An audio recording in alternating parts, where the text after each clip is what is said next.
E aí, bom dia, tudo bem com você? Eu sou o Wellington Calazans e começa aqui o programa Expresso da Manhã.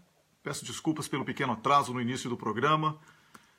Tive algum problema com a luz, está muito escuro em Estocolmo aqui, então eu tive que adaptar totalmente como se fosse o cafeína, só para você ter uma ideia assim, da dificuldade que eu tive de regular a luz hoje. Tá? Então, ainda estou com dificuldades, na verdade. Agora sim, eu vou dando os ajustes. Né? Um ótimo dia para você, onde quer que esteja. Eu agradeço a você pelo apoio. Bom dia para Camila Govedice, produtora do programa, que já chegou. Marcelo Montenegro, grande Marcelo, um grande abraço. Bete Garcia também. Um abraço para Francilene Muniz Magalhães. Miguel do Rosário, bom dia. Acordado, Miguel? Opa, que beleza, hein? Bom dia para você, Ana Cristina Oliveira. Bom dia para Cicleide Cassiano. Muita gente boa chegando. O Rômulo entrou com o perfil errado, Rômulo. Você entrou com o Expresso da Manhã. Você tem que entrar com o seu nome, tá bom, Rômulo? Tem que fazer o logout e login de novo, então trocar. Bom dia para Ana Tomazini, que também é aqui da equipe de voluntários. Bom dia para Miriam Milner. E também para Lala Ribeiro Munhoz, Dulce Helena Costa, Neck Perger. Muita gente já conhecida, muita gente nova chegando também. Bom dia, onde quer que você esteja. Daqui a pouco a gente tem o Luiz Cláudio. Inclusive o Luiz que está acompanhando aí. Pode ficar ligado aí, Luiz. Já vou chamar você agora para a gente começar o nosso bate-papo, tá bom? Eu sou grato a você que compartilha e curte as páginas. Muito importante compartilhar as páginas, acionar notificações, compartilhar conteúdo e comentar aqui para a gente poder bater esse papo muito importante para a democracia. Maria... Márcia Gonçalves, Janaína Miranda, Dione da Silva, bom dia para todo mundo. É isso aí, o Rômulo está com o login errado, então ele tem que trocar ali o nome, né? Ele entrou com o nome do programa. Bom dia para todas as pessoas que estão compartilhando também. Eu sou muito grato a você pela companhia. A Eliane Paulino, que está na Alemanha, bom dia para você. Opa, o Rômulo chegou aqui, agora chegou. Vamos ver aqui o Rômulo. Agora sim, Rômulo.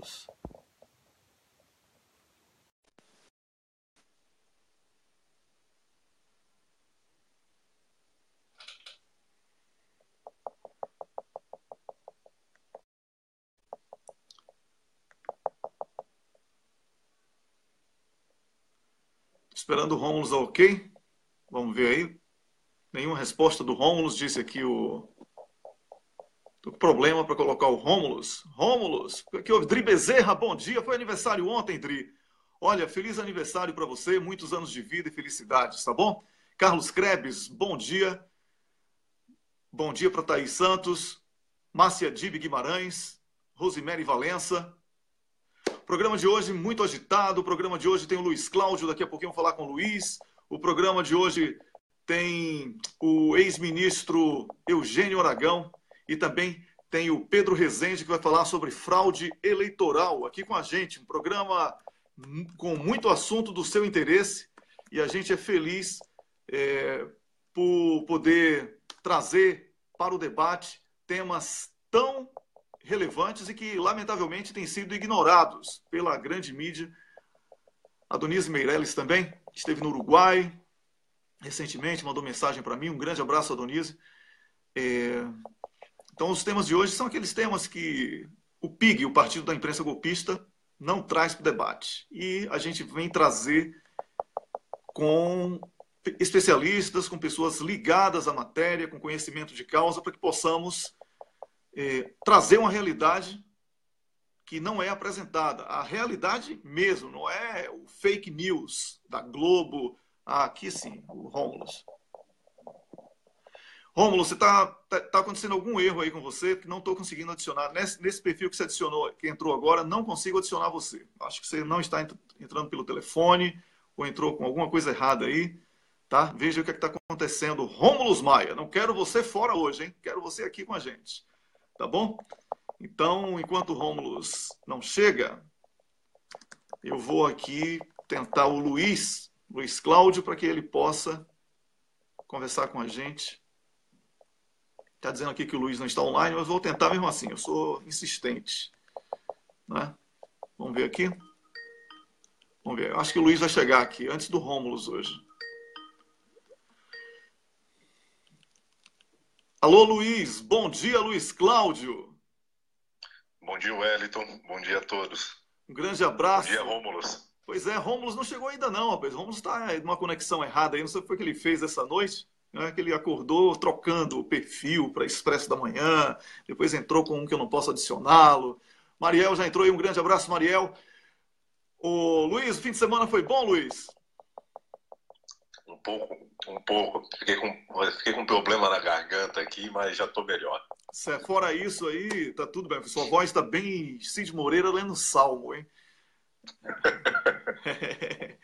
Pois é. Ô, Luiz, o tema que nós temos para conversar hoje é um tema que as pessoas já perceberam, mas é muito importante que você trace aí os detalhes, as linhas da psicanálise para esse assunto. É exagero meu, quando eu conversei com você rapidamente para definir o tema, dizer que Bolsonaro, Globo, Temer e PSDB são o golpe é o ódio, eles são siameses, eles estão grudados no nascimento e que, desde lá de Dória, quando houve aquela convenção para que Dória fosse escolhido o candidato do PSDB, já tinha acontecido aquele episódio da bizarrice da briga deles e no sábado foi repetido o quebra-pau, o que deixa claro que não há ali um debate político, existe ali uma disputa de gangues para saber quem vai ser o representante legítimo de uma legenda que está totalmente inserida no processo de desmonte, entreguismo e de combate ao Estado social e à soberania nacional. É exagero afirmar isso, Luiz? De maneira alguma. Eu acho que o diagnóstico é perfeito. Quem mais perdeu com esse golpe foi o povo brasileiro, claro, é evidente. À parte, no âmbito político, eu acho que o PSDB é o maior derrotado disso. Eles acharam que alguns caciques, sei lá, se você pegar o José Serra, o Fernando Henrique, o próprio Alckmin, o outro lá, o diplomata, o que cospe, na verdade, na palavra diplomata, né? No que significa diplomacia. Acho que é Aloysio Nunes o nome dele. Enfim, essas figuras acabaram lucrando, mas o PSDB está bem derrotado. Vai ficar mais explícito isso nessas eleições.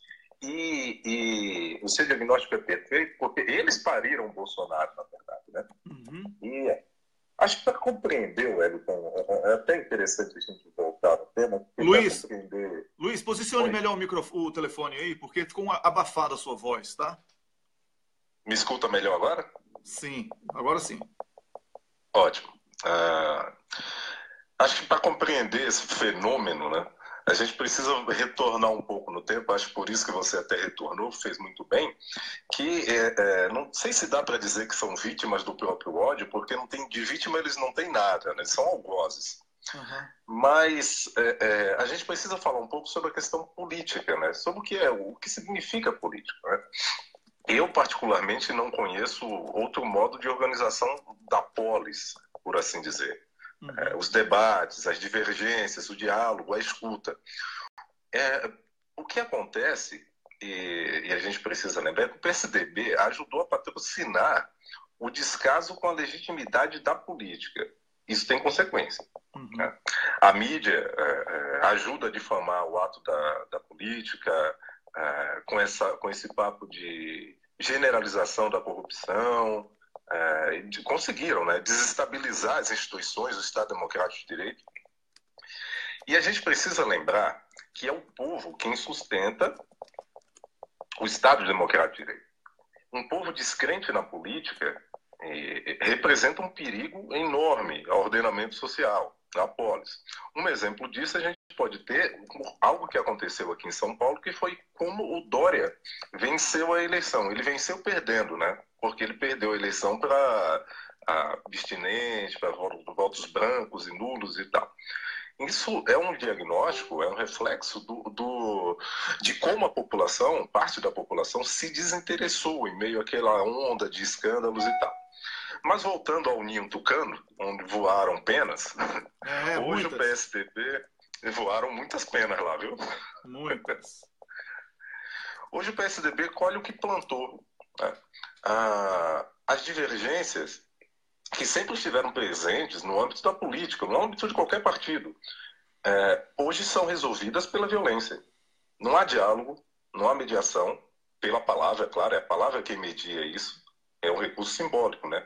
E quando falta a palavra, como eu disse, que é um recurso simbólico, advém o ato, o primitivismo. É isso que a gente tem. Isso que o PSDB experimentou em seu próprio ninho é um reflexo do que eles mesmos patrocinaram durante bastante tempo, que é a disseminação do ódio. Uhum. Uma cria do PSDB é o Bolsonaro, porque o Bolsonaro é uma figura que tira voto do PSDB. Exatamente. É uma figura que encarna isso de maneira muito mais caricatural e tal. Ele é um extremista, é um outro extremista, né? Só que o discurso é um pouco diferente, mas são a mesma coisa, tem a mesma essência. Uhum. Eles estão adotando a mesma essência. Eu fui buscar, Luiz, no discurso de Alckmin, por exemplo, né, que é o potencial candidato deles aí, por falta de opção, né? E que também é um fracasso. Já nasce como fracasso, Alckmin, para candidato à presidência. Mas ele falou o quê? Ele falou a agenda de Temer, misturando com a agenda de Doritos, o João Dória, não é? Dória. Que é falar mal de Lula. Pronto, a agenda dele é isso. É ser Temer com a agenda de Dória. Ou seja, ele é a mesma coisa, é mais do mesmo, não é? Que coisa pior que essa missão. É um Frankenstein de tudo que não presta. Né? Mas pode continuar, Luiz. Desculpe interrompê-lo. Não foi interessante você ter falado isso, porque o Alckmin é um fracasso total. O Alckmin conseguiu, na eleição que ele disputou com Lula, ter menos votos no segundo turno que no primeiro. É uma façanha incrível isso. E justamente eu acho que um dos motivos foi a estratégia que ele adotou. Foi uma estratégia muito parecida com o que ele está adotando agora, que é de ofensa. Eu lembro do Lula ironizando, dizendo: o que me pega mal para você ser um sujeito com raiva. Não parece que você está com raiva, fica feio. O Lula é muito esperto no debate, né? Mas no caso do Bolsonaro, o que eu ia dizendo é que eu não o culpo tanto, né? Afinal, falta capacidade intelectual para o uso da palavra, para o recurso simbólico da palavra. A violência é o recurso dos sem recursos, e o Bolsonaro é um primata, com todo respeito aos primatas, claro. Não, claro. Então, essa estratégia que você está falando, que eles estão adotando, que a estratégia eles não, na verdade o Bolsonaro já se tocou e segurou um pouco a onda, mas o Alckmin não, continua atacando o Lula, e foi muito duro. Ele disse coisas do tipo que o Lula estava voltando para a cena do crime e tal. Enfim, eles continuam incitando o ódio dentro mesmo vendo o que aconteceu dentro do próprio partido. Eles são vítimas disso, continuam incitando esse ódio. Então, Bolsonaro e PSDB são a mesma coisa. Eles são a extrema-direita, eles são um retrato disso. Uhum, concordo com você. Então, não é exagero dizer que eles são irmãos siameses, não é? Não. Um é mais feio que o outro, né? O outro está mais perfumadinho e de terno, mas são a mesma coisa. Uhum. Então, Luiz, e você sabe que eu faço uma pergunta dura aí, mas tem que fazer a mesma pergunta, né? Depois do diagnóstico, depois de explicar o que levou a esse diagnóstico, tem que vir o quê? A cura. E qual é o tratamento para esse povo aí, Luiz? Se fosse na Grécia Antiga, esses caciques do PSDB teriam que tomar cicuta, né? Mas como a gente não tem isso como não é uma opção... Quero morrer seu amigo, hein? Quero morrer seu amigo, viu, Luiz? Mas continue. Eu acho que como não temos essa opção, eu acho que não há saída fora da política, fora do diálogo, das negociações, fora da palavra, fora do recurso simbólico. Acho que contra o ódio, contra a violência, o que a gente tem que fazer, o que todos têm que fazer, e a gente precisa tomar um cuidado para que não haja nesse próximo ano, nas próximas eleições, o que aconteceu, esse fenômeno que aconteceu aqui em São Paulo, né? E é convocar as pessoas para discutir política. Essa é a saída, para a palavra, para adotar a palavra, o diálogo e as negociações. É disso que se trata a política, e é importante. Não tem outra maneira de organizar, de um ordenamento social, se dá de outra maneira que não por aí. Ok. Ô, Luiz, eu sou muito grato a você por essa participação tão importante, porque esse foi o tema do fim de semana, sem dúvida alguma, muitas pessoas comentando, e você traz aqui uma análise distante da política partidária, mas entrando no psicológico de cada um desses representantes aí do golpe, temos que chamar, né, porque estão todos dentro do golpe, e todos se locupletam com Temer, nessa que o Jucá, com muita propriedade, chamou de suruba, com o STF, com tudo. Né? Então, eu sou grato a você, porque você traz essa visão que poucas pessoas estão atentas. Temer, Globo, Bolsonaro, PSDB estão no poder. A agenda de Alckmin apresentada naquela convenção Ring das bruxas. Convenção das Bruxas, foi a reafirmação do que Temer vem fazendo com a mistura daquilo que eles tentam condenar em Dória, mas que eles praticam mesmo, que é o ódio a Lula. Então eles não têm nada para o povo, é a dispersão através do ódio, e você já inúmeras vezes falou aqui que o ódio não se sustenta por muito tempo, porque as pessoas querem ser felizes. Ninguém quer viver no limite do ódio, que é um sentimento catártico. Não é isso? Exatamente. Muito obrigado, Luiz, por hoje. E que na próxima semana você venha com a sua sabedoria elevar ainda mais o nível do nosso debate. Tá bom? Obrigado a você, um grande abraço a todos. Um abraço e boa semana. Eu conversei aqui com o Luiz Cláudio Moura, o nosso psicanalista nosso, meu, de Rômulus. Rômulus, bom dia, o que foi que houve com você bom hoje, dia. Rapaz? É o Facebook tentando detonar a gente, é um bug. Não é Facebook, é Facebook. Fale mal dele não, senão ele... Olha, Facebook, porra.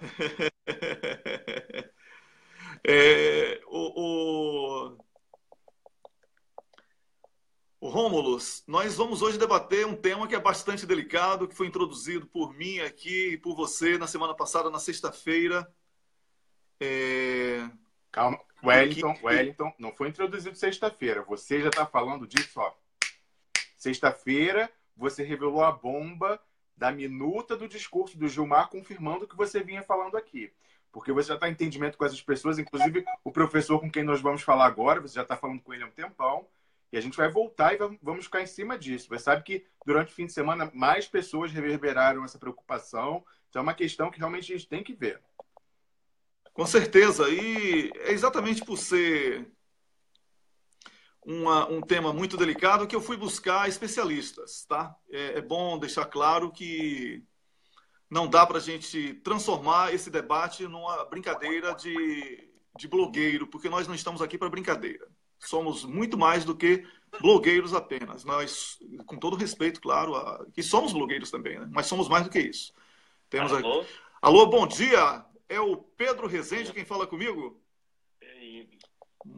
Bom dia, quem está falando aqui é o Wellington Calazans. Eu estou com o Rômulus Maia para essa conversa importante. Já estou aqui introduzindo para o público, mas eu quero apresentá-lo ao público de uma maneira mais digna, né, da sua grandiosidade aqui, tá bom? Eu estou falando agora com o matemático e professor no Departamento de Ciência da Computação da UNB, que é a Universidade de Brasília, onde atualmente leciona. No Vale do Silício, trabalhou com controle de qualidade na Apple Computer e com as primeiras aplicações de hipertexto, hipercards. Entre outras coisas, o professor Pedro Rezende fala com a gente hoje. Fala com a gente. Entrou aí uma musiquinha. Entrou aí uma música de espera. Entrou a música de espera do professor Pedro Rezende. Professor Pedro Rezende, essa musiquinha parecendo árvore de Natal chinesa. Precisa cortar aí.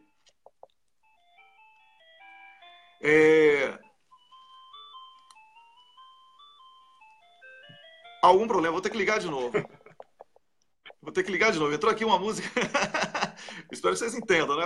As coisas acontecem. Enquanto você vai ligando, Wellington, eu vou falando. Isso é muito comum. Algumas pessoas, você sabe, Wellington, depois de sexta-feira vieram falar comigo. Ah, mas por que vocês estão falando isso? Isso vocês vão ficar como paranoicos, teoria da conspiração. É evidente. A gente hesitou muito antes de entrar nisso. A gente só falou depois que nós conversamos com especialistas, porque há anos rola nas redes sociais, os riscos são conhecidos, mas até agora não havia nenhuma confirmação de que isso fosse além dos riscos. E agora a gente tem, além dos professores, o técnico que vai falar sobre isso, há relato de casos do passado já, em que em algumas eleições proporcionais teria havido algumas irregularidades com relação ao voto. Sobre isso que a gente vai conversar também, né, Wellington? Pois é, a gente vai conversar sobre isso depois de ter lido o currículo, depois de ter ouvido aí a musiquinha de espera de uma secretária eletrônica. Finalmente estamos aqui com o professor Pedro Rezende, da Universidade de Brasília. Professor, bom dia mais uma vez, seja bem-vindo ao Expresso da Manhã. Bom dia, Wellington. Professor, eu tenho que reconhecer as minhas limitações na sua área, que é muito específica, é uma área de extrema complexidade, e por isso eu recorri para fazer as perguntas aqui a um professor que é pós-doutor em Ciências da Computação, bacharel e mestre em Computação pela Universidade Federal de Minas, doutor em Computação pelo Instituto Real de Tecnologia da Suécia, e que é especialista em verificação formal de software. Ele é o Pedro de Carvalho Gomes, que é meu colega, fundador dos grupos de resistência internacionais, daqui da Suécia, e os internacionais também, né? Os grupos pela democracia no Brasil, em todo o mundo. E o Pedro enviou para mim, ele não pôde, lamentavelmente, participar aqui conversando com a gente, mas ele enviou algumas perguntas que eu pedi para que ele enviasse. Então, professor, primeira coisa, eu gostaria que o senhor explicasse essas duas formais que eu publiquei aqui no cafezinho, denúncias que foram feitas, já protocoladas, uma para a Procuradora-Geral Eleitoral no Tribunal Superior Eleitoral, certo? E a outra foi para o presidente do Superior Tribunal Eleitoral. Em ambas, o senhor fala sobre riscos de falhas que poderiam ser constituídas em forma de fraude, né, se for por má fé, ou essas falhas poderiam ser vistas também como negligência. Então, o senhor poderia explicar esses dois documentos formais que o Comitê Multidisciplinar Independente entrou com a reclamação na Justiça? Bem, ocorre o seguinte: esses testes de segurança que a gente vê anunciado na imprensa são feitos com o sistema de votação brasileiro, são feitos de uma maneira a apenas validar que está tudo certo com o nosso sistema eleitoral. E se os investigadores que se cadastram e vão lá e tentam encontrar problemas com o sistema, por acaso encontrarem alguma coisa que possa abalar a imagem que a Justiça Eleitoral tenta criar em torno do seu sistema eleitoral, não acontece nada, a imprensa não repercute, os administradores do sistema eleitoral dão alguma explicação do tipo: foi encontrado algum problema aqui, mas já foi resolvido, já vai ser resolvido, já vamos resolver em uma semana e algo assim, e vamos em frente. Uhum. E os técnicos raramente têm a oportunidade de verificar se de fato as vulnerabilidades que foram encontradas foram de fato corrigidas ou não, apenas quando o novo teste de segurança é feito, geralmente 3 ou 4 anos depois, e muitas vezes o eleitor já se esqueceu do que aconteceu no teste anterior. Uhum. Ocorre que esse ano, uma das equipes que participou do teste, a do professor Diego Aranha, da Unicamp, que já foi professor aqui na UNB, foi meu aluno, inclusive, encontrou vulnerabilidades nos mesmos pontos de penetração que ele havia encontrado em 2012. Uhum. E, na ocasião, a história foi essa. Foi dito que os problemas encontrados já tinham sido corrigidos e que na eleição de 2014, 2016 e, se deixarem, também na de 2018, o que havia de vulnerabilidade que permitia que fosse revelado o voto do eleitor a partir dos dados que a urna fornece como saída, como boletim de urna. Ou seja, não existe anonimidade do voto. A pessoa vota e a justiça identifica quem foi que votou. É isso? E em quem ela votou. É isso aí? Anteriormente, a gente sabia que isso era possível pelo fato do Brasil ser o único país do mundo que faz eleição eletrônica de uma maneira onde o eleitor é identificado na mesma máquina em que o voto dele vai ser registrado. Mas o problema que o professor Diego descobriu em 2012 foi mais grave. Não só quem controla a urna poderia fazer a ligação entre a identidade do eleitor e o voto que é cadastrado, já que esses dois dados estão entrando na mesma máquina que a Justiça Eleitoral controla. O que o professor Diego descobriu em 2012 é que, a partir do boletim de urna, que é o documento que a urna gera para a totalização, que vai num pendrive para o cartório eleitoral, que é um documento público, que tem uma versão impressa que foi publicada na sessão eleitoral, em papel fixada. É possível, a quem entende como o sistema é constituído, reconstruir a sequência dos votos se tiver acesso aos dados de fiscalização que saem junto com o boletim de urna, o chamado RDV. Uhum. E acontece que esse RDV é uma fantasia criada pela Justiça Eleitoral para substituir, em tese, o voto impresso como um mecanismo de fiscalização. O que o professor Diego mostrou em 2012, que qualquer fiscal que tiver direito de acesso ao RDV, na maneira como as coisas eram feitas em 2012, ele poderia reconstituir a sequência dos votos e, a partir de outros dados de fiscalização, que é o chamado log, que registra os eventos na urna, e identificar o horário em que cada voto foi registrado, e aí, com um pouco mais de esforço, quem tivesse acesso à sessão eleitoral poderia identificar o eleitor e o voto do eleitor. Bem, isso aconteceu em 2012, e a informação que tivemos foi que estava tudo já consertado, que vamos em frente. Acontece que agora, em 2017, o próprio TSE reconheceu em matérias divulgadas pelo jornal Globo, conforme está citado na petição que foi encaminhada ao Ministério Público, encontrou vulnerabilidades nos mesmos pontos, no RDV, e o mesmo problema, a possibilidade de quebra do sigilo do voto. Bem, então, parece que o conserto aplicado em 2012 não era um conserto eficaz, porque, de novo, 5 anos depois, a mesma vulnerabilidade foi apresentada.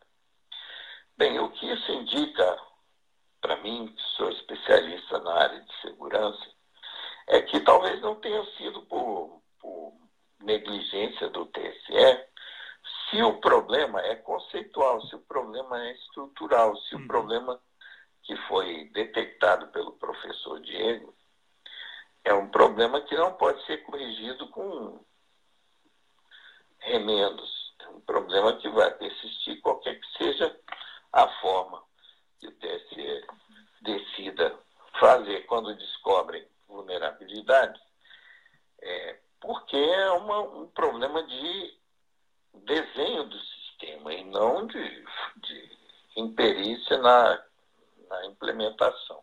Entendi. E a única maneira de resolver isso é seguir a lei e trocar de volta esse tal RDV que foi inventado só para poder tirar o voto impresso e botar de volta o voto impresso, como a lei determina. A lei atual determina isso, a lei que foi sancionada em 2013, a partir de uma decisão do Congresso Nacional. Essa lei foi vetada, na época, pela presidente Dilma, e o Congresso derrubou o veto.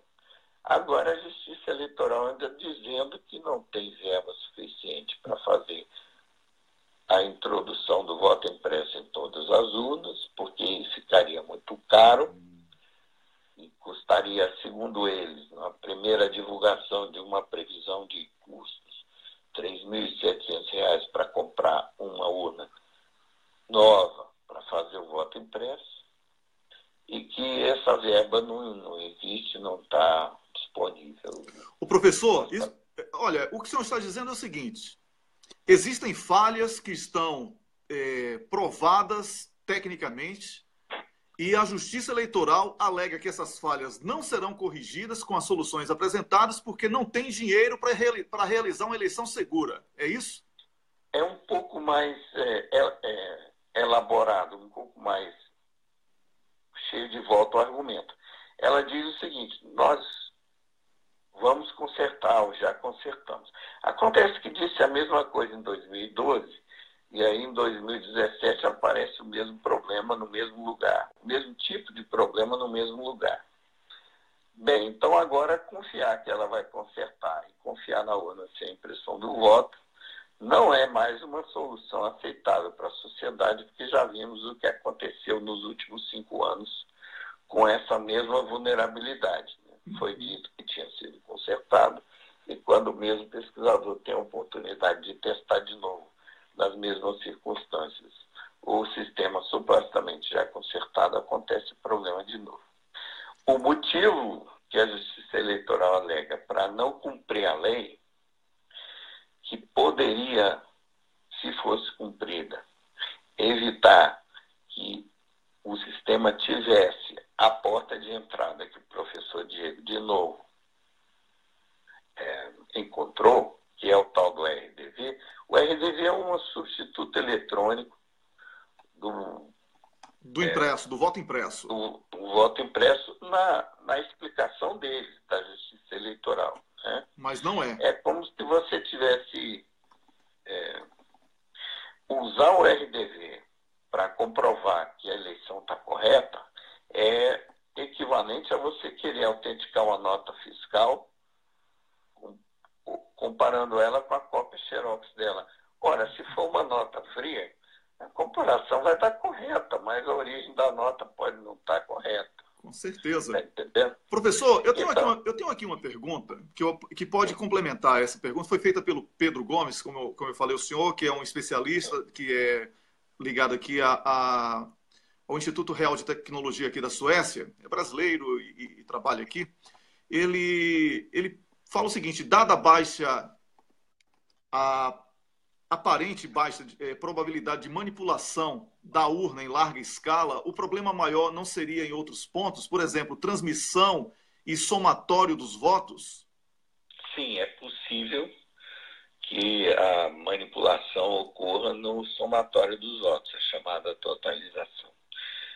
O que ele está se referindo à baixa probabilidade seria a interferência direta em uma urna já preparada com o software correto para fazer a eleição. Uhum. Mas existe uma forma de vulnerabilidade que é mais perigosa, que é aquela da adulteração do sistema que vai registrar os votos na urna, do software que vai na urna, não em urnas individuais, mas na origem, no momento, no percurso entre a preparação do software e o momento em que o software é inseminado em centenas ou milhares de urnas.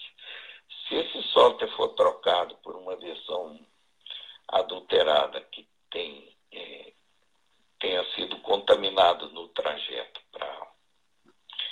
para manipular os votos na urna, é possível desviar votos em proporção que não levante desconfiança no resultado indireto, que são os votos coletados dos eleitores, em proporção suficiente para alterar o resultado da eleição, se quem programou a modificação, a alteração, tiver uma ideia de qual a porcentagem de votos desviados que poderia alcançar um resultado fraudado sem divergir muito das pesquisas de opinião. Sim. Ou se a divergência for significativa, de uma maneira que possa ser legitimada por uma pesquisa de opinião que já faça a conta de chegar de qual porcentagem de votos vai ser desviado. Então, a pesquisa malicioso. A pesquisa, professor, desculpe interrompê-lo. Então, a pesquisa de opinião pública, e eu falei isso aqui na sexta-feira, eu falei, olha, Lula tem muito mais do que esse percentual que está sendo apresentado aí por Ibope e por Datafolha. Eles já estão puxando para baixo para não dar a verdadeira margem de Lula. Eu venho falando isso aqui. E tem aí uns falsos amigos de Lula que ficam cercando Lula. Né? Tem muita gente que diz que é amigo de Lula, mas está lá perto e que estão tentando duas coisas. Botar um candidato de direita para ele, que é uma das coisas, e a segunda coisa por exemplo, fazer com que ele acredite na lisura de Gilmar Mendes, o que seria um suicídio. Agora, para a gente concluir a nossa conversa sobre urna eletrônica, professor, o senhor falou aqui em possibilidade de manipulação dentro da urna, isso seria um problema físico e talvez lógico também, e o outro de transmissão, não é? Na transmissão dos dados. Existem duas saídas. O voto impresso, que já existe, por exemplo, na urna da Venezuela, que é considerada uma das mais seguras do mundo, não é? Porque houve o questionamento sobre o pleito eleitoral na Venezuela e como cada eleitor recebe o seu papelzinho para comprovar o que votou naquele candidato, pela proporcionalidade foi possível mostrar que os resultados estavam corretos e acabou aquele escândalo show da oposição naquela oportunidade. E a outra, isso aqui é uma pergunta do Pedro Gomes, o senhor vê como o blockchain, que é uma das tecnologias de compartilhamento usadas hoje, por exemplo, pelo Bitcoin, que é um dos mais seguros do mundo, que não tem servidor, que não pode ter manipulação, porque são diversos servidores, todo mundo que usa é servidor ao mesmo tempo. É essa tecnologia que resolveria o problema da transmissão dos dados? O blockchain resolveria o problema das possíveis manipulações de resultado eleitoral que possam ser feitas a partir do momento em que os votos têm que ser transmitidos para totalização. Sim, porque aí, nesse caso, a apuração dos votos seria feita de maneira descentralizada. Cada sessão eleitoral poderia fazer a totalização de forma independente e qualquer manipulação teria que ocorrer em mais de metade das sessões eleitorais para convergir para o mesmo resultado manipulado, o que equivale a você ter condições de ganhar a eleição, se você consegue colocar votos suficientes para ganhar a eleição em mais de metade das sessões eleitorais. Já existe, inclusive, um protótipo desenvolvido pela empresa de segurança digital, Kaspersky, que está sendo colocado em teste piloto. Já cruzei com essa notícia coisa de um mês atrás. Uhum. E existem vários pesquisadores já tentando desenvolver sistemas de votação eletrônica que fazem a totalização de forma descentralizada. Mas no caso da eleição de 2018 no Brasil, a situação é um pouco mais complicada para a Justiça Eleitoral pelo seguinte: existe já uma lei aprovada que obriga a Justiça Eleitoral a colocar o voto impresso nas sessões eleitorais E a pretexto de que a lei não diz isso de uma maneira que eles interpretariam como uma exigência, não inclui a palavra todas as sessões eleitorais, diz apenas que é para colocar o voto impresso na eleição. Eles estão dizendo que se fizerem em 3% das urnas ou em 5% das urnas, apenas isso já seria suficiente para cumprir a lei. Uma eleição que tem um mecanismo de verificação em 5% das urnas não oferece nenhuma proteção contra a manipulação, como a gente conversou aqui, porque a manipulação pode ser feita nas outras 95% das sessões eleitorais, seja trocando o software antes dele entrar na urna, seja com os boletins de urna eletrônicos que são totalizados de forma eletrônica na Justiça Eleitoral no percurso. Professor, o teste que foi feito em 2015 mostrou que é possível trocar o boletim de urna a caminho eletrônico, a caminho que sai da urna e vai para a totalização nos tribunais, sem que o mecanismo criptográfico de verificação da origem do boletim de urna detecte que aquele boletim de urna não é legítimo, que ele foi forjado e trocado a caminho, porque a forma como a criptografia foi implementada no sistema eleitoral é falha. Isso foi o teste de 2015, né? Então, da mesma maneira que a gente não pode verificar como foi feita a correção naquela ocasião, nessa ocasião a gente não vai poder verificar também se formos depender apenas do voto eletrônico. Então, o que está sendo apresentado para não cumprir a lei ipsiliteris, colocar o voto impresso em todas as urnas, é que não há dinheiro suficiente, porque teria que trocar todas as urnas ao preço de 3.700 cada. Entretanto, houve já uma tentativa anterior de introduzir o voto impresso por lei eleitoral em 2009, quando a Justiça Eleitoral precisou fazer uma grande troca de urnas pelo cronograma deles, comprar 250 mil urnas, quase a metade do acervo que é usado numa eleição, antes da derrubada do artigo que exigia o voto impresso no STF, sob a alegação de que era inconstitucional. No momento em que o TSE estava licitando empresas para fornecer urnas, a gente percebeu que o pedido de especificação da urna não continha a possibilidade do voto impresso. O voto impresso, Olha sendo só. que havia uma lei vigente que exigia o voto impresso. O TSE foi questionado por que ele estava comprando urna sem impressora, se a lei mandava que imprimisse o voto. E ele respondeu, na ocasião, no informe número 10 de 2009. 2009 foi quando a lei foi aprovada. Isso foi para a eleição de 2012. Certo, 2012. Certo. Não me lembro exatamente quando foi feita essa compra. Tudo bem. Provavelmente em 2011. Certo. Mas posso estar enganado. E a resposta do TSE na ocasião é que ele estava comprando urnas que tinham previsão de adaptação de impressora para imprimir voto na sua especificação, que bastaria apenas comprar depois as urnas que imprimissem os votos, numa segunda licitação. Como eles ainda não tinham derrubado no STF o artigo que exigia a impressão do voto, essa foi o argumento usado que deram. Então, pelas contas que nós fizemos, é possível, se é verdade o que eles disseram na ocasião, comprar essas impressoras acopláveis às urnas que foram adquiridas para a eleição de 2012 ao preço de R$200, sem precisar trocar a urna, como eles estão dizendo agora.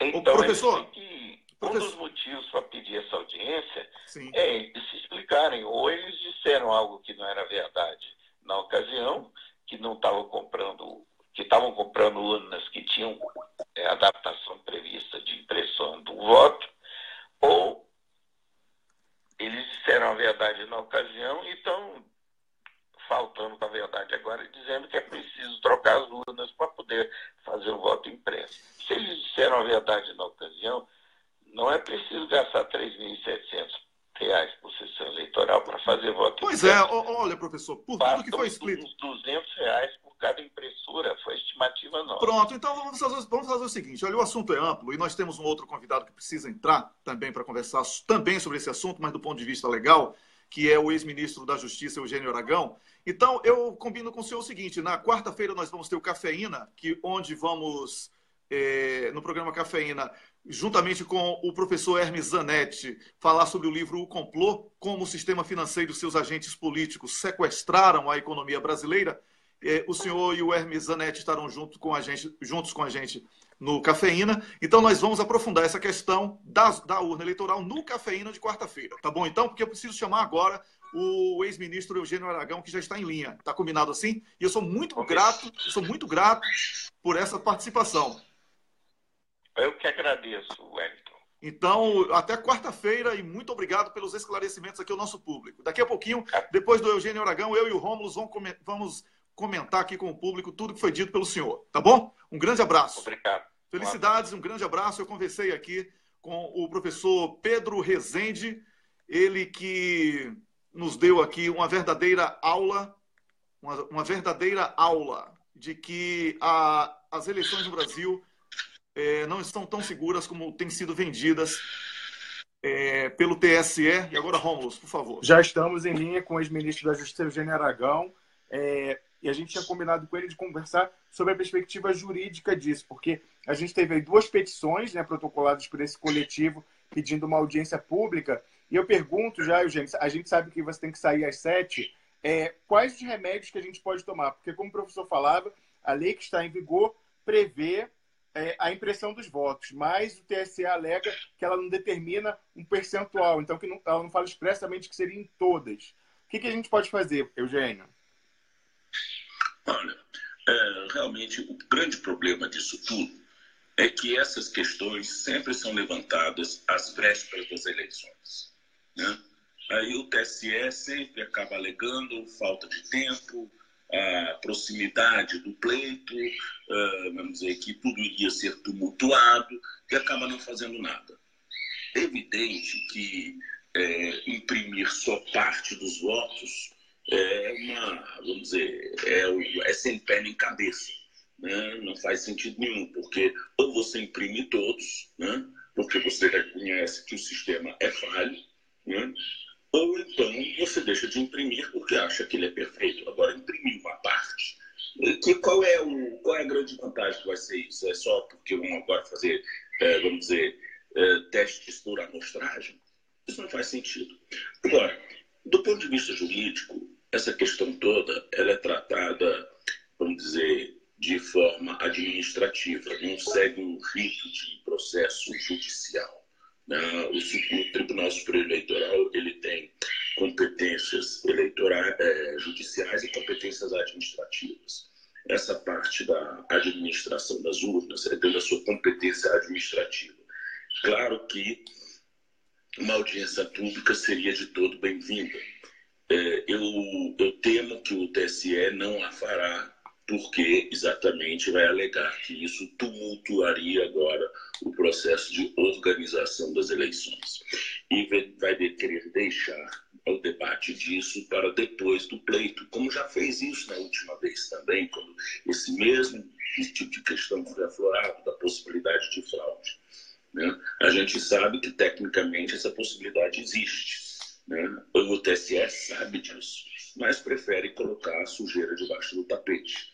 Infelizmente, do ponto de vista jurídico, a única coisa que caberia eventualmente fazer é buscar, talvez, algum tipo de ação no Supremo Tribunal Federal, o que fatalmente levaria a uma ADPF ou coisa do gênero. Agora, não sei se vai dar tempo hábil para julgar isso daqui até a eleição ou até as proximidades da eleição, a ponto de poder revolver toda a administração dessas urnas. Seria possível, na alternativa, Eugênio, pedir um pedido alternativo numa ação dessa, em vez de pedir a impressão, que é a previsão legal, pedir na alternativa uma auditoria ou alguma coisa que... ou você acha que o pedido tem que ser específico, porque a lei que está em vigor é a impressão, e exigir ou a impressão de tudo ou nada, porque o pessoal fala que o sistema também não é auditável. Você acha que você pode pedir, nesse caso, uma alternativa, já que eles estão tendo a liberdade interpretativa de dizer que a lei não fala que são todas as urnas, então se eles fizerem 3% já é o suficiente, você acredita que a gente poderia formular um pedido alternativo? Olha, há essa possibilidade sim, isso é uma questão de ser estudado. O ideal seria que os partidos políticos que estão envolvidos na eleição, que eles tivessem essa possibilidade de fazer, vamos dizer, essa ação em conjunto, porque afinal de contas isso daqui está colocando em validade o pleito todo. É verdade, principalmente algo que as pessoas não prestam tanta atenção, a eleição proporcional, né? Porque a majoritária, ninguém vê pesquisa para deputado, então não tem nem como confrontar depois. É verdade. Então, você acredita que a iniciativa deveria ser um coletivo de partidos se reunirem e fazerem um estudo das alternativas? Eu acho que está mais do que na hora dos partidos. Eu acredito que está mais do que na hora dos partidos políticos para contestar ações do TSE.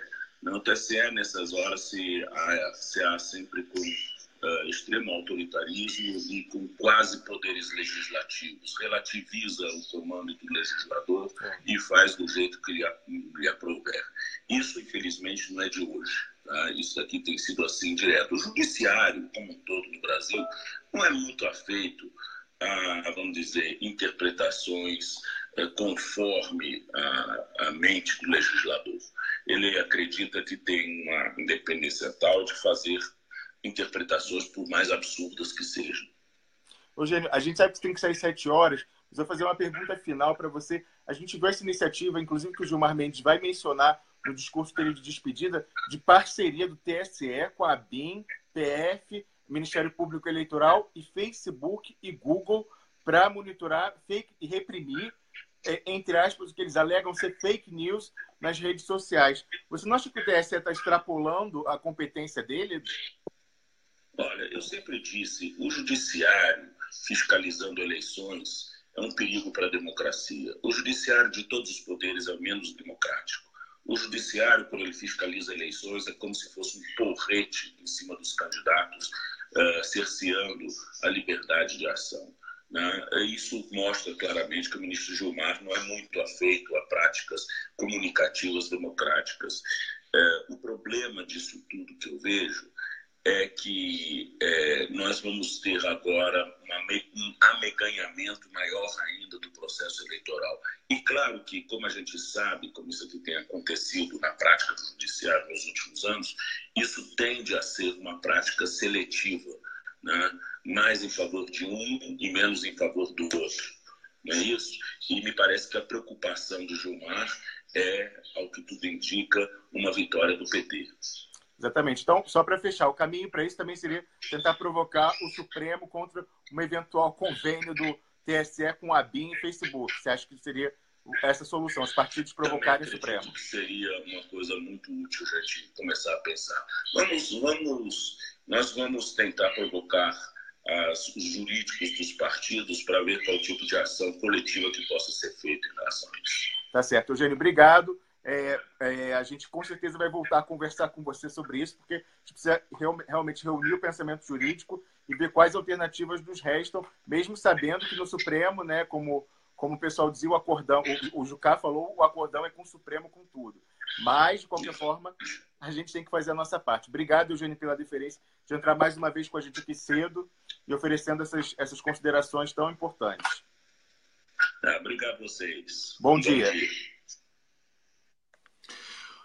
Falamos agora com o ex-ministro da Justiça, um atuante quadro da Justiça brasileira, mesmo depois de ter ido para a reforma, Eugênio Aragão, que também, assim como eu, assim como Rômulo, assim como você que está me assistindo agora, está preocupado e atento em busca de soluções para este risco à democracia brasileira, que é a fraude eleitoral. Sabemos que esse tema é tão delicado que ele pode ser usado de forma canalha pelos não menos canalhas para desestimular o cidadão ao voto. Aí vai surgir um pobre de direita, normalmente é o pobre de direita que lança fake news e desencorajamento para as demais pessoas. Ah, isso aí é tudo carta marcada, eu nem vou lá. Ou então vai aparecer aquele herói que é o radical e vai dizer não voto em ninguém. Ou então voto nulo, não é? Sempre aparece. Sempre aparece. Não caiam nesse engodo. A única arma de transformação é o voto. A justiça eleitoral não pode ser uma quadrilha eleitoral. Não podemos, em hipótese alguma, aceitar sob esse argumento de que não tem dinheiro para termos uma eleição segura, que os nossos candidatos não sejam eleitos. Porque esta semana, o ladrão, que hoje é presidente da República, Michel Temer, quer perdoar 1 trilhão para as empresas de petróleo. Como é que um cara que quer liberar 1 trilhão, isso no papel, porque são 4 trilhões, especialistas já estiveram aqui e fizeram as contas. São 4 trilhões, porque 1 trilhão é o que ele libera e quase 3 trilhões é o que o Brasil deixa de produzir, porque a indústria brasileira quebra. Não gera emprego, não gera imposto, não gera receita para o país. Então, como é que um canalha, ladrão, porque é ladrão, que compra votos de deputados ladrões, os deputados ladrões estão votando com Temer, que é ladrão, como é que um presidente ladrão diz ao STF que não tem dinheiro para realizar eleições seguras e quer liberar 1 trilhão só de isenção de imposto, sem falar 25 bilhões para o Banco Itaú, sem falar bilhões e bilhões que ele gastou para comprar votos para não ir para a cadeia, porque é ladrão, não é? Que papo é esse de não ter dinheiro? Que papo é esse de não ter dinheiro? Então fazer uma eleição aberta, cada um escreve no papel, eu voto em fulano e entrega. Não tem dinheiro? Vale, é igual ao jogo do bicho. Vale o que está escrito. Esse papo furado de Gilmar. Quem é que vai confiar em Gilmar Mendes? Quem é aqui que vai confiar em Gilmar Mendes? Mais sujo do que pau de galinheiro. Fux. Quem é que vai confiar em Fux? Fux é refém dos crimes. Fux é refém dos crimes que cometeu no Rio de Janeiro. Ele sabe disso. Por isso que a cabeça dele é igual o voto dele é igual a fralda de criança. Ninguém sabe o que é que vai sair de lá de dentro. Depende da pressão, da chantagem. A força da chantagem é que define o voto de Fux. O homem que faz barro, Barroso, o iluminista do Projac. Quem é que vai acreditar nesses caras? Não dá. A gente tem que tomar cuidado. E o Gilmar Mendes, como eu antecipei aqui, na minuta do discurso de despedida dele, vai querer condenar quem? A Venezuela, porque é quem tem a eleição mais segura hoje na América Latina, talvez do mundo. Certo? O Jimmy Carter foi quem falou isso, não foi isso, Rômulus? É verdade. Wellington, lembrando só da Venezuela, assim como a gente empresta nossas urnas para o Paraguai, em uma eleição foi emprestado para a Venezuela. Na época ainda era o Hugo Chávez o presidente, ele falou, mas espera aí, não dá para recontar isso aqui? Não quero mais não. Usou uma vez e desenvolveu a dele, que imprime o voto e possibilita a recontagem. Evidentemente que a gente tem que ter a contraprova. E eles alegam, o professor mencionou aquela ação no STF que considerou inconstitucional a impressão de voto, argumento ridículo, dizendo que isso possibilita a identificação do eleitor, porque o voto vai prejudicar o fato do voto ser secreto. Evidente que a impressão não vai trazer a identificação do eleitor, né? Então, assim, eles com essa, vamos dizer, essa bitola interpretativa deles, muito conveniente, né? Quando eles usam a interpretação tentando mostrar uma possibilidade inverossímil, mas assim, para mostrar por absurdo que não seria possível. Evidente que não, evidente que a impressão do voto seria desidentificada, que isso não tem nada a ver uma coisa com a outra.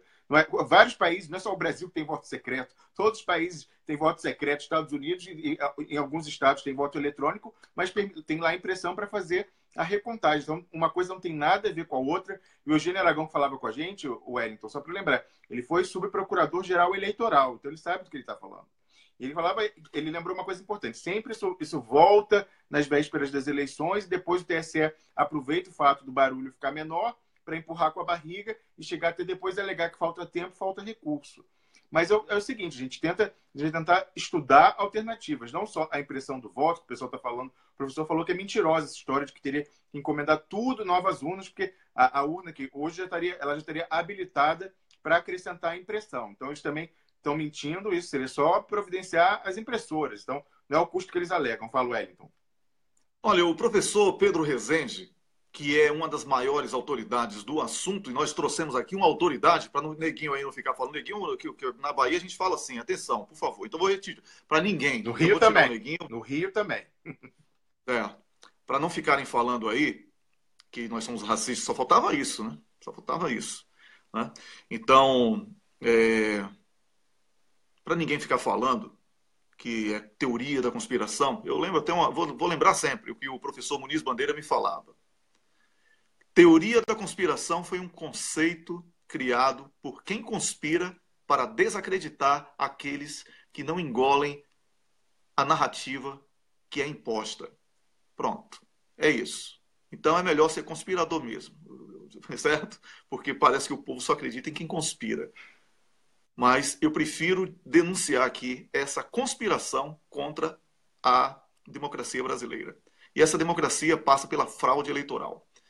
O professor Pedro Rezende deixou claro que fisicamente existe o problema e que eles estão dizendo que tem que gastar 3 mil e alguns reais para que cada urna garantisse o voto impresso. E ele disse aqui que é mentira, que com 200 e poucos reais, mais de metade das urnas já teriam um problema resolvido. Então, não é... Vamos logo pegando pelo pé. Então, a primeira mentira, não são 3 mil e poucos reais por urna, são 200 e poucos reais, tem que ter esse dinheiro. Pronto, resolve o problema físico. Problema físico da fraude na urna, na urna eletrônica. É você apertar 13 e sair 45. Essa é a fraude. Tá? Você aperta 13, dá o ok, aparece a foto de Lula, mas o voto foi para Alckmin. É isso que eles estão querendo. Então, resolve o problema com voto impresso. Você provar que você votou no 13 e não no 45. Tá? Essa é uma das coisas. A segunda coisa, a transmissão dos dados. O que é isso? Cada zona eleitoral transmite para um servidor a totalização dos votos da sua área. Nessa transmissão, entra lá um menino de 13 anos de idade e muda a planilha do Excel. E diz assim, olha, o candidato a deputado federal Rômulus, ele não teve 5 mil votos, não, ele teve 50 milhões. Aí ele bota 50 milhões de votos para Rômulus e sai tirando dos outros. E pronto, o Rômulus está eleito porque um menino de 13 anos entrou na transferência dos dados do servidor, para o servidor, aliás, e alterou a planilha, uma planilha de Excel. É muito frágil esse negócio. Eu não sei como é que as pessoas não debateram isso. Só pode ter sido máfia. Que alguns, tanto de um lado como de outro, já sabiam, né? Alguns já sabiam que, eu me garanto aqui, eu estou eleito e etc. Está tudo certo. Só pode ser isso, porque é uma fraude descarada, básica. As perguntas que inclusive por coincidência, tanto o Pedro daqui, o especialista, como o Pedro do Brasil, né? Foi tudo Pedro hoje falando sobre urnas eletrônicas.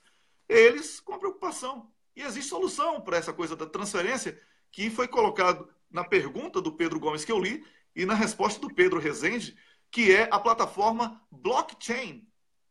A plataforma blockchain não tem um servidor. Não tem um servidor que seria ali onde a transferência dos dados seria alterada. E, consequentemente, o resultado. E aí vem o principal alerta, Rômulo, que você fez agora. A gente está falando aqui de eleição presidencial apenas.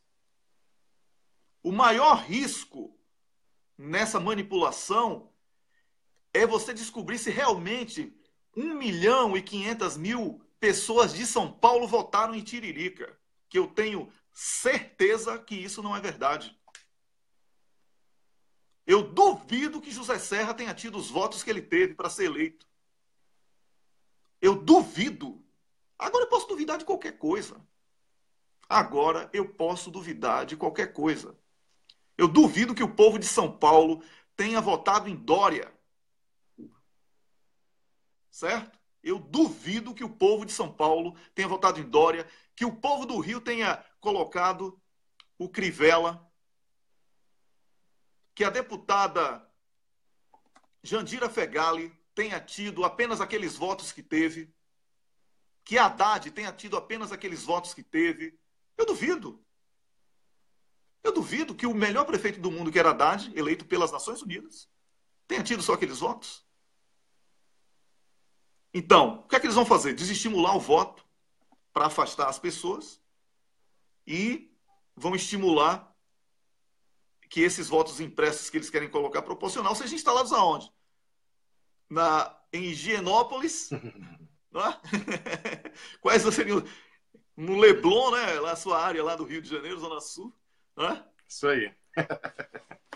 Aí pronto. Foram eles que ganharam mesmo e acabou. Aqui os votos estão dizendo, impressos, proporcional. Proporcional em Higienópolis, em Salvador seria no bairro da Barra e da Vitória. Só elite. Aí só conta voto impresso para elite. Que vai votar em quem? Vai votar em Lula? Não vai. Não é verdade? Então, é muito sério tudo isso, Rômulo. Fraude eleitoral. É verdade. É muito sério. A gente vai voltar a esse tema. Como você falou, o Cafeína vai ser só sobre isso. Porque, evidentemente, que a gente não domina os assuntos no campo da informática. Mas a gente está conversando com pessoas que são autoridades, não é? Não é aquela coisa, uma pessoa paranoica, aquela coisa de corrente, de rede social. Não, a gente está conversando com pessoas sérias que, inclusive, já protocolaram um pedido de audiência pública junto ao TSE e à Procuradoria-Geral da República para que isso seja visto. E como eles apontam, as falhas de segurança elas já estão presentes há 14 anos. E toda eleição volta a isso.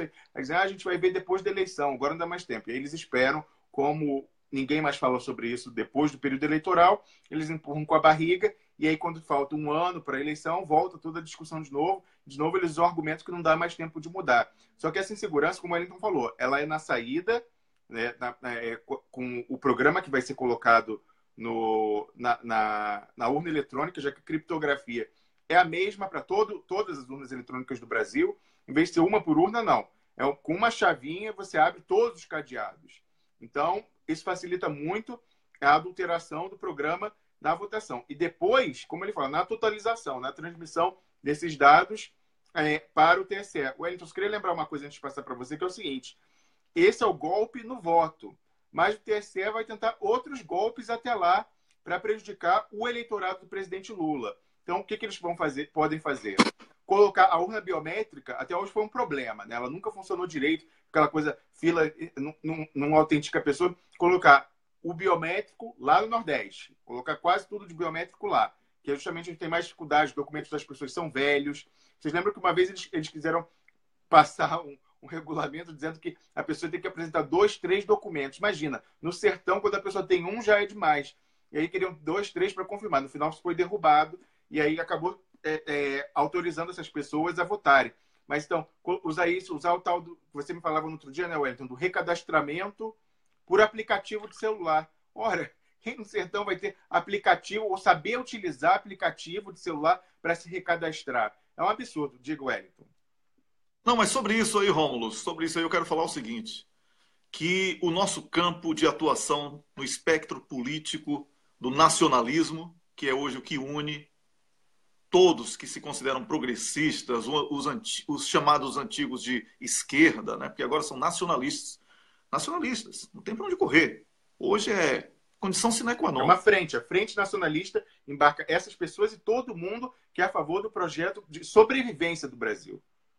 Exatamente. Então os nacionalistas precisam tirar proveito desse golpe de Gilmar Mendes de querer botar um aplicativo, né? Para como o Rômulo falou, sem preconceito, porque eu sou do Nordeste, mas é verdade o que você está falando. Pessoas do interior do Nordeste aí, que quando tem a carteira de identidade, já é uma festa. Imagine agora ter que ter a carteira de identidade e um telefone celular, smartphone, para poder... Não é? Quer saber? Pacote de dados, tem que ter pacote de dados, né, para poder usar. Isso é exclusão. Isso é exclusão. Então, nós temos que fazer o quê? Mutirões. E aí o José Disseu, que estava querendo fazer mutirões em defesa de Lula, José Disseu, eu sei que você assiste ao nosso programa, eu sou muito grato por isso. A minha sugestão é que, ao invés de fazermos comitês em defesa de Lula, vamos fazer a seguinte campanha: meu voto, minha arma. Porque o povo já está com Lula. Já está claro. A gente tem que defender hoje é o direito desse povo escolher Lula. Porque é isso que eles estão querendo excluir. O povo já está com Lula. Não tem para onde correr. A gente tem que fiscalizar essas pesquisas de opinião pública, que são a primeira etapa do golpe eleitoral. É impossível hoje que Lula tenha apenas 37, 38, como o Ibope está falando. É impossível tecnicamente. Sabe por quê? Basta olhar a rejeição ao governo Temer, que a gente tem que chamar de governo, lamentavelmente. E Lula representa o quê? A oposição ao que Temer faz. O oposto do que é Temer. Como é que Lula teria menos do que 48, 53 do espontâneo? Qual é o outro candidato? Qual é o outro candidato que teria condição de concorrer com Lula? Nenhum, não existe. Ficam emprenhando aí o ouvido com o Bolsonaro 1918, mas isso não vai colar. Isso não vai colar. Entendeu? Então, é preciso que você, que é cidadão consciente, pense em dedicar 1 hora por semana para ajudar pessoas. Eu tenho falado isso. Esqueçam esse papo furado de que temos que conquistar os votos da classe média. Isso é mentira. Isso é mentira. Classe média é a seguinte, é classe trabalhadora. Já está toda com Lula. Agora existe aquela classe média que está num patamar financeiro acima, porque vive de aluguel, não produz, etc. Essa, Lula pode fazer o que for, nunca vai conseguir. Nunca conseguiu. Certo? Nós temos que resgatar o abandonado pelo Estado, é o pobre. É esse o voto que nós temos. Nós temos que transformar a nossa militância em algo físico, sair um pouco também, e não vai deixar de estar trabalhando eletronicamente. Mas precisamos conquistar os votos dessas pessoas. Vamos lá, pegar aquele menino que está... aquele jovem que está desempregado, catando papelão na rua. Você já tem seu título eleitoral? Não. Então vamos tirar aqui, ó. Pega o aplicativo, faz o título dele ali no seu celular, leva o computador, forma um grupo, sai cadastrando, vai para o interior, pega uma antena satélite. Tem que ter um comitê de cidadania. Meu voto, minha arma. Para acabar com essa coisa de bandido bom é bandido morto, porque o Brasil tem a 3ª população carcerária do planeta. E os problemas estão aí. Não é prendendo e matando que vai resolver problema, não. Aqui na Suécia, fecharam 5 presídios por falta de preso, porque todo mundo tem direito à educação, saúde, todo mundo tem emprego, a taxa de desemprego é baixíssima, certo? É por isso, é dignidade que combate violência. Não é violência que combate violência, não, que nós não estamos em guerra e muito menos podemos aceitar que os brasileiros briguem entre eles enquanto as nossas riquezas estão sendo exportadas para outros países ditos de primeiro mundo. Quem tem que ser de primeiro mundo é o Brasil, que tem as riquezas. Vamos botar isso na cabeça do nosso povo. Trazer o pobre para o debate e esqueçam esse papo furado de classe média. Tenho falado isso o tempo todo. Rômulo, eu estou falando muito hoje, eu peço desculpa. Não, vou lhe dar agora os minutos. É importante. Vou lhe dar os minutos do programa. À vontade. Wellington, uma questão fundamental. A justiça em geral no Brasil, hoje ela já está desacralizada, né? A gente sabe, depois de tudo, todos os abusos que a gente viu nos últimos anos, ela perdeu aquela aura de imparcialidade e de ente quase de poder moderador, aquele que está acima das paixões políticas. Pelo contrário, a gente está vendo que é um dos poderes mais politizados no sentido ruim da palavra, né? No sentido de político partidário, de engajamento político partidário. E você sabe, Wellington, que a gente falando aqui de informática, a gente tem que lembrar, será que a segurança da urna eletrônica é maior do que a segurança dos sorteios de processo no Supremo Tribunal Federal? Porque a gente tem visto várias bizarrices aí de sorteio. O Gilmar Mendes, como eu falei no outro dia, é praticamente um homem imã. Ele atrai os processos. Os relevantes e vem, Ele é o magneto. Ele é o magneto do STF. Ele consegue atrair os processos importantes. Diga. Eu chamo ele de o rei do bingo. Ele ganha tudo. Pois é. Então, ele, com essa capacidade, é a pessoa que está lá conduzindo o TSE. Como o Wellington lembrou, na saída dele veio o Fux, que é uma pessoa que é refém. Todo mundo sabe. Eu comentei aqui na sexta-feira, ele já virou voto em julgamentos complexos, relevantes, questões de conflito entre poderes. Em 24 horas, menos de 24 horas, ele ia votar de uma forma, com pronunciamento público, porque aqui no Brasil as pessoas falam sobre voto, né? Tem isso também. Então, ele falou numa conferência, ele falou que ia votar de um jeito, assim, deu a entender que ia votar de um jeito, e aí quando chegou no dia seguinte no plenário, aí o Dallagnol foi pro Twitter falando, não sei o quê, e o Dallagnol junto com aquele Diego Scosteg da época, né, que é o Relações Públicas dele, falou, a gente está fazendo trabalho no gabinete de 2 ministros para virar, não pode acontecer isso e tal. No dia seguinte, tinha virado. Ele é refém, a gente sabe, né, inclusive mandar um abraço para aqueles nossos espectadores lá da América do Sul, Wellington, o Juca Bala, lá no Uruguai, e o Dario Mestre no Paraguai. Então, eles são grandes admiradores do trabalho do ministro Fux, de desembargadores do Rio de Janeiro, né? Eles são grandes admiradores do empenho deles com a justiça. Então, realmente, o Fux é uma pessoa que é refém de interesses escusos, de pessoas que têm dossiês, e aí é essa pessoa que vai estar conduzindo as eleições no Brasil no ano que vem. Primeiro que a gente já vai deixar tudo formatado de Gilmar Mendes, e aí, só para conduzir na hora, é Fux. Então, realmente, a gente tem que estudar todas as alternativas, atenção, partidos políticos, vamos prestar atenção, vamos ouvir as vozes, não tenham medo da estigmatização, porque eles jogam com isso, com essa estigmatização, dizer, é paranoico, é teoria da conspiração. Não tenham medo disso. Se a lei está dizendo que tem que ter o papel, é porque o legislador é soberano. O legislador entendeu que precisa de uma contraprova. Então, a gente tem que exigir a contraprova, ou, no mínimo, a auditoria, ou um mecanismo que seja satisfatório para essas autoridades que estão levantando essas fragilidades, dizerem que o processo é minimamente seguro. A perfeição pode ser que a gente não possa atingir, mas também outra coisa, partidos. Não vamos deixar também, depois da eleição, esquecer o assunto e só lembrar 4 anos depois. A gente tem que lembrar, porque isso também foi falha. Como a gente viu aí, a própria presidente Dilma vetou a lei. E o professor dizer que o Congresso rejeitou o veto da presidente Dilma.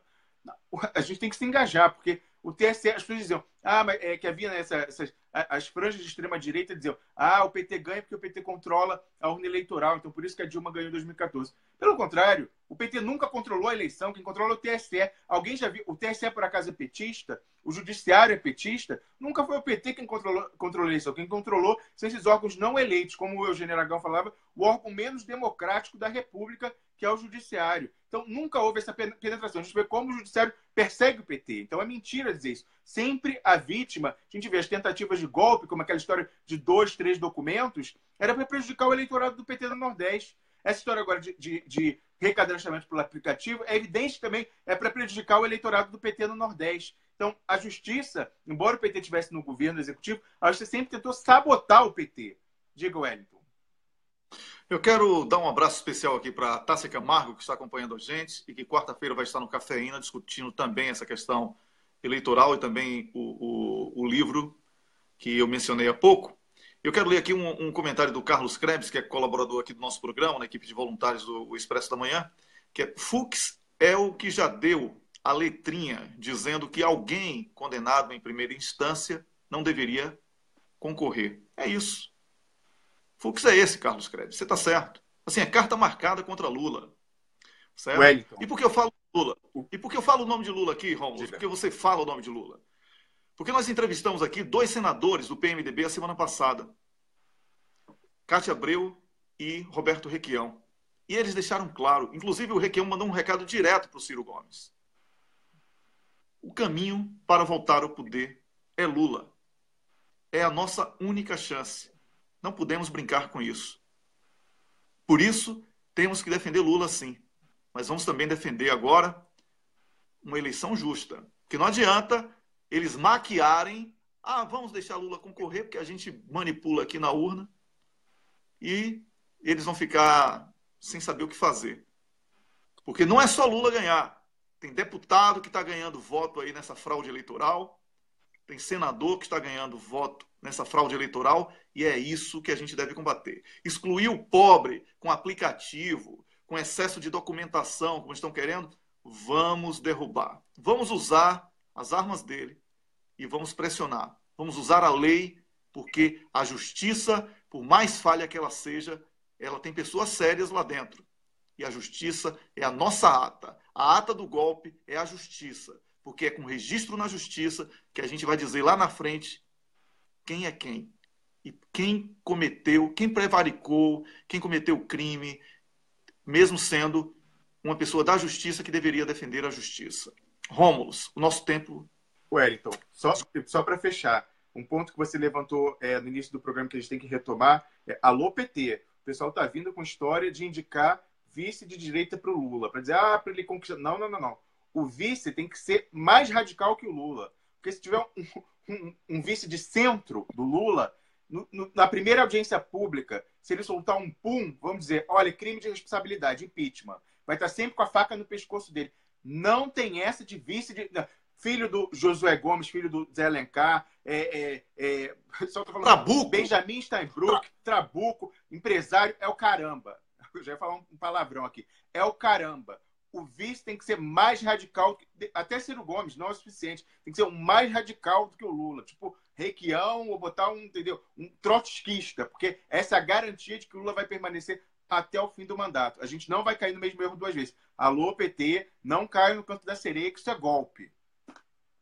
Com certeza. Rômulus, hoje é segunda-feira, o dia que normalmente falamos da Lei Cancellier, mas eu combinei com o pessoal, com o Dr. Rubens, para ele aparecer aqui amanhã para a gente falar sobre esse assunto, porque essa semana nós teremos novidades sobre a Lei Cancellier e, por isso, eu deixei para que amanhã a gente possa conversar com mais calma sobre esse importante tema. Nós defendemos a Lei Cancellier, referendo revogatório e reconstrução nacional. Qual é o cocô do dia para você, Rômulo? Gilmar Mendes continua sendo ele tentando fraudar a eleição brasileira por todos os frontes, inclusive a urna eletrônica. Eu também voto em Gilmar Mendes como cocô do dia. Temos que estar atentos aí às possibilidades de fraude eleitoral. O Brasil não pertence a uma cleptocracia. A cleptocracia assaltou o poder de uma mulher honesta, que tem um mandato subjúdice e que nós precisamos derrubar esses caras, já que eles querem se manter até as eleições, nas urnas, mas com eleições limpas, cristalinas, para a gente dar uma goleada neles, tá bom? Para eles nunca mais botarem o narizinho do lado de fora, ficando assanhadinho. Vamos terminar o programa aqui com o cocô do dia. Gilmar Mendes. Gilmar Mendes. Um cocô.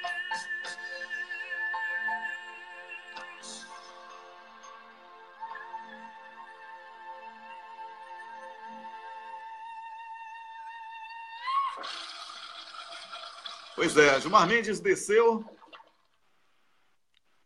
Amanhã a gente volta às 6 da manhã com mais um programa. Obrigado, Rômulus. Obrigado a você que participou do programa, que comentou, que compartilhou, curtiu as páginas.